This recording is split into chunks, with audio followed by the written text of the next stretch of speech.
Nenas ni kita belum timbang lagi, tapi saya dah ambil dah. Kalau nak tahu berapa kilo, ni nenas ni, jom kita timbang.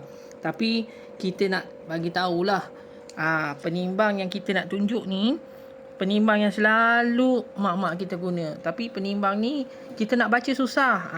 Penimbang dia yang mana? Yang ni. Ni lah selalu orang ada kat rumah. Tapi susah nak baca dia. Korang tengok. Sekarang ni kita nak timbang kita punya nenas ni. Kita ambil. Jom kita timbang. Bismillahirrahmanirrahim. Ni. Kita letak di atas ni. Tu. Nenas kita. Kita ambil tadi. Tu. Bolehlah baca 2 kilo. Ni 2 kilo berapa? Tak sampai 2.2, 2.1 lah. Macam tu. Tapi kalau nak best, korang kena beli timbang yang kat beg kuning cik tangga ni. Sebab itu adalah penimbang digital. Senang korang. Okey? Kalau korang nak penimbang tu, korang boleh cari kat beg kuning cik tangga ni. Nampak? Ni lah nenas kita. Alhamdulillah, syukur nikmat. 2 kilo.